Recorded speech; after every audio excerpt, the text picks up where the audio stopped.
The video game world is one that has constant change in it. Some stuff sticks around and some of it disappears. It's not always the good stuff that sticks around either. Hi folks, it's Falcon, and today on Game Ranks, 7 gaming trends that need to come back in 2023. I don't want to mess around. I'm just going to hit number 7 right off because this is the drum that I frankly love beating. It makes a great sound, and wow, it would be awesome if it got paid a little bit more attention by the industry. So number 7 is going to be feature complete games at launch. This is one of those that just has to be said. In the past few years, there has been a noticeable increase in the amount of unfinished games being released. And I don't mean early access games. I mean games that should be early access games, put into retail boxes and digital downloads in the various storefronts that don't have everything in them that they're intended to. And, let's not get started on the bugs. Sometimes they eventually get fixed too, but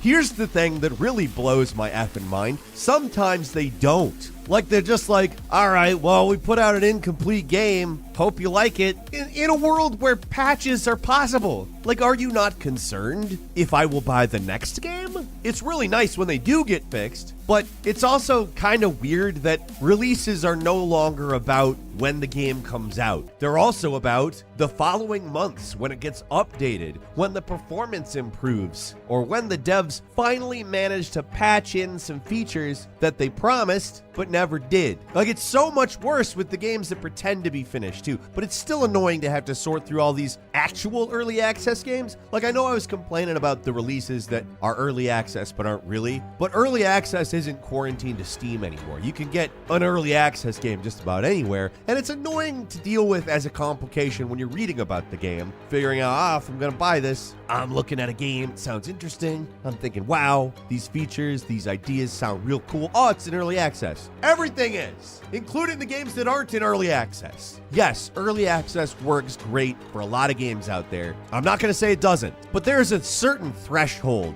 that a game needs to be for it to be okay to release an early access version of it. And it varies upon the scope and idea of the project, sure. But as a player of games, I want to play a finished game, not something piecemeal that might look completely different when the game actually comes out, which could be years away, or in the case of Star Citizen, fricking never. Now, I'm not saying that early access is bad. For an indie developer trying to raise money to finish a game, it's often a way that works better than Kickstarter, in fact, and the good sales look good in terms of promoting the game. But like something like Disney's Dreamlight Valley, that shouldn't have come out in early access. That's too far. Like, do you think the Disney Corporation really needs to raise enough money to finish their game?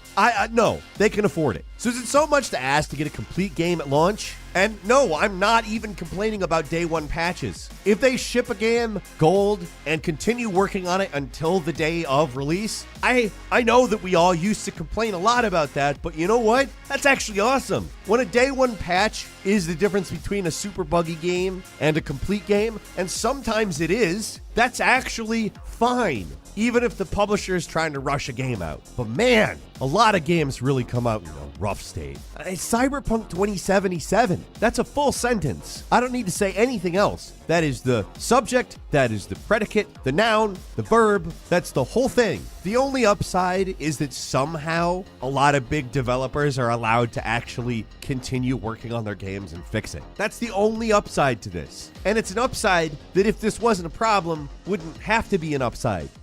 And number 6 is curated marketplaces. So, marketplaces suck. They're hard to navigate, they're slow, they're overloaded with shovelware. It used to be a big deal when something like Life of the Black Tiger came out on PSN, but every day is Black Tiger Day on PSN the same way every day is Friday at Wendy's. Most of the crap we're talking about isn't even a game. A lot of it is scams, stuff that would have been laughed out of the Xbox Live indie game service for being awful. Most of them have barely any gameplay that can be finished in 5 to 10 minutes. Like, pretty much every free online arcade has games that are better than these. And it used to just be Steam with all of the shovelware. But now compared to eShop and PSN, the Steam store is like an oasis. It didn't used to be this way either. It used to be the console marketplaces that were super curated moderated and moderated. You'd see like a few releases a week, and it gave games the chance to stand out and be noticed. And now a lot of really good indie games get totally lost and ignored. Basically, the only way you'd be able to find the good ones is through word of mouth. Like Nintendo. They used to be especially ruthless about what would show up at the eShop, and just being on the platform was like a sign that there was a certain threshold met. And it is not like that now. And let me just quickly say, I don't think that mega tight moderation that ends up rejecting would-be masterpieces is good. And that's something that we saw a few years ago in a lot of these places. But the alternative there is to have bigger moderation teams that are able to check out more material, not just open the friggin' floodgates and let everyone in. Because frankly, we are in the era of the spam game. And number 5, and I think a lot of people are going to back me up on this one, the AA publisher. Like, I talk about this all the time with so many different people. This is one of my main theories of why we don't see as many good games now. There's basically only 2 types of games anymore: indie games and AAA games. And there's almost nothing in between. I mean, we see a few AA, but way back, there was a thriving AA industry with publishers that were not the big dog, but they were putting out major games like old school THQ, Acclaim, Atlas, Marvelous Incorporated. Not every single one of these games were great, but they had budgets behind them, and they were often more interesting and innovative than the stuff coming out of the AAA space. And the reason for that is your only options were not pixel art game made by one guy and most realistic, expensive project you've ever seen made by a couple thousand people. The market had a lot in between those things. Further, a lot of the AA publishers could just take risks that AAA publishers can't. And it's because they have budgets, but they don't have the biggest budgets. Instead of saying, hey, here's $500 million to make a game, they say, hey, here's $30 million. Give us the best you can out of $30 million. They're going to go, you know what? Let's do more than anybody has done with $30 million. And they end up making something that makes $500 million. And then they're not a AA, game studio anymore, but yeah. And that doesn't mean everything that came out of THQ or Acclaim was great. There's a reason why those companies don't exist, at least as they did back then. THQ is a completely different thing now. But the good sticks out in our memories a lot more than the bad, because these games with moderate budgets were often still very high quality.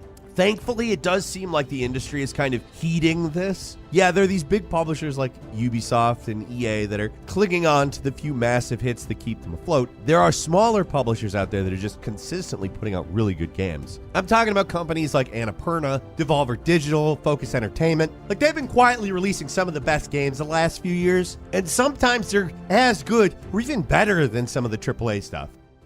And number 4 is shorter games. Like, look at the major games from the last year, and there's going to be something that stands out. They're huge. God of War Ragnarok, Horizon Forbidden West, Elden Ring, Midnight Suns, Dying Light 2, Xenoblade Chronicles 3, them deciding that we can play Persona 5 on any platform we want now. But all these games take minimum 30 hours. And you know what? At this point, 30 hours almost feels like a shorter game. I know it's cliche for a game reviewer or commentator or whatever to complain games are too long because we're lazy, we want to finish the review faster, do our job quicker. But here's the thing. I love long games. In the 1990s, I played Final Fantasy games because it would take me forever to beat them, and I loved living in those worlds. But they were also among the very few games that took that long to beat. When every single game is that long, it's just exhausting. That's when you start to realize that the goal of the games is to be longer, because you start seeing a lot of games where the content doesn't match the length, and the game just ends up tedious. It's a common complaint with the recent Assassin's Creed games, and while I do like the style of those games, I think they could be shorter. Like, I was ready for Valhalla to end long before it ended. Doesn't mean I think Valhalla is bad. I actually think it's incredible. It just wears out its welcome. And everybody has an idea about how long a game should be.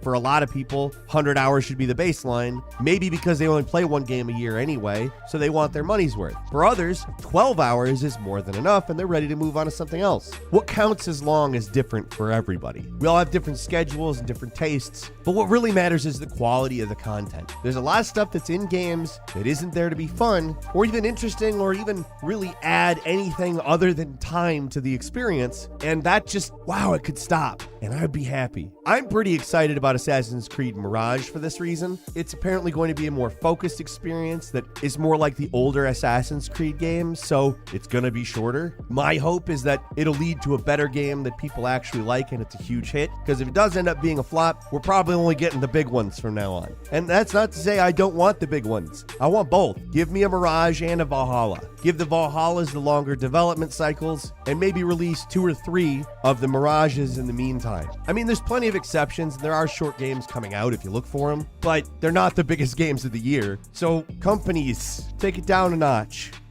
And number 3 is weird experimental games from major publishers. The video game industry used to be like the Wild West. Innovation was constantly happening, and game design was just something that kind of happened. People had ideas and they turned them into games, and sometimes it made sense and worked, sometimes it didn't. They still put it out, and yeah, it led to a lot of crap, but it seems like there's more crap nowadays than there was then, so what gives? We just talked about the lack of curation on the storefronts, did we not? But it seems like, in terms of the larger developers, in recent years, everything is super focus grouped, play tested, and carefully crafted. Yeah, a lot of the time that's probably for the best, because it does mean the games meet a certain standard, but it also feels like there's something a little bit lost. Like, let's look at some of the games that Sony put out for PlayStation back in 1996. Crash Bandicoot, 3D platformer, Aquanauts Holiday scuba diving game, Parappa the Rapper cartoon rhythm game, Twisted Metal 2 car combat game, and Epidemic, an FPS. I know it was a different time, but that's a ton of variety from one publisher in 1 year. In total, Sony published or co-published 48 games in 1996. In 2022, they published 6 games. 2 of them were remasters, 1 was a baseball game, 1 was a racing game, and 2 of them were open world action games. Look at every major publisher like Activision or EA, similar trend. Yes, indies are giving us the nice weird ideas, but I kind of miss big developers doing it too. Like Crash Bandicoot actually is an extremely weird experimental game where Naughty Dog literally had to program for the PlayStation in a way that they weren't allowed to. That's a weird story if you want to look into it. But Parappa the Rapper, what is that? You never see that from a AAA now. And number 2 is the sincere, serious shooter. We were all sick to death in the mid-2000s of the brown and bloom. Every major game was desaturated, murky, and laughably self-serious. When games started to have color, that felt like a revelation. Nobody could ever possibly want to go back to the old days, right? And look, I get it. I was right there with everybody else complaining, and I think if that's all that everything was, I probably would complain again. But we have gone so far in the other direction. It's not just colorful, it's like garish. And the plots, they're like cartoons. It's like a Marvel movie where everything is self-aware. Everything is like making fun of the fact that it's a video game. I get it, BioShock really did a great piece of satire, but it wasn't necessarily to even be funny. It was toying with what you thought about a game at the time. And I am a millennial. I am completely a millennial, but I am tired of millennial sensibilities. Like, think about it. Gears 5, Halo Infinite, Far Cry 6. These games are super colorful, super jokey, less serious. Like, even Modern Warfare 2 has kind of a cartoony action movie vibe, especially if you compare it to the dark, relatively, at least by COD standards, grounded storytelling of the previous. Arcane is taking this direction. Like, Prey was super serious. Deathloop was kind of goofy, although I'm not complaining about Deathloop. Redfall almost seems like it's going to be kind of more of the same. I don't know, the game looks good anyways. But that doesn't mean I want devs just chasing the popularity of Fortnite or MCU or whatever. It just seems too far in that direction. And it's less that I don't want humor at all in games, and more like I don't think every game needs to be a comedy game. Some games can be serious, and within a serious game, there can be humor. Like every other entry on this list, there are some super big exceptions. Plague Tale Requiem, Elden Ring, fantastic games, super serious. But as far as shooters go, everything feels like it's bright and colorful and irreverent, and I know that Saints Row isn't primarily a shooter, but I think that's representative of what everything's supposed to be now, and nobody liked it. I'd just like to see some more grounded games, that's all. And finally, at number 1, Peripherals. Yeah, this actually kind of started out as a joke, but then we kind of started to talk about it and realized there might be something there. You might be wondering what I'm smoking, but hear me out. So the mid-2000s was just the time for game peripherals. The Wii came out, was flooding the market with cheap plastic crap you could strap on your Wiimote. There was the Guitar Hero, Rock Band stuff, undisputed kings of that. First Guitar Hero hit in 2005, Wii hit in 2006. Major sweet spot right there. These days, the best you're getting for peripherals are some alternate controllers, maybe a carrying case for the Switch, and sometimes Nintendo will put out some weird thing that works for a single game, but that's about it. And no, I don't think anybody's clamoring for a return to the days of the Wii or a Wii 2. Motion controls can stay mostly dead, but when something is mostly dead, that means it's partly alive. I think there's some room for some goofy alternate controllers. Remember the chainsaw controller? Yeah, Resident Evil 4 is coming out again, right? Give us a chainsaw controller, man. But the thing that I think people are actually nostalgic for is Rock Band. Those are amazing games, even if Activision managed to run Guitar Hero into the ground. Some kind of revival of that would probably do pretty well. I mean, look at the Clone Hero community. There's so many people out there that just want to play these games again that fans went and made a new one themselves, and it's actually a pretty popular and active game. But like, make the peripherals a little less junky. Instead of cheap plastic crap, make some quality plastic crap. I don't know how many people are going to be on board for that, but like, I want to play Rock Band again. I can't possibly be the only one. And that's all for today. Leave us a comment. Let us know what you think. If you like this video, click like. If you're not subscribed, now's a great time to do so. We upload brand new videos every day of the week. Best way to see them first is, of course, a subscription, so click subscribe. Don't forget to enable all notifications, and as always, we thank you very much for watching this video. I'm Falcon. You can follow me on Twitter at Falcon the Hero, and we'll see you next time right here on GameRanks.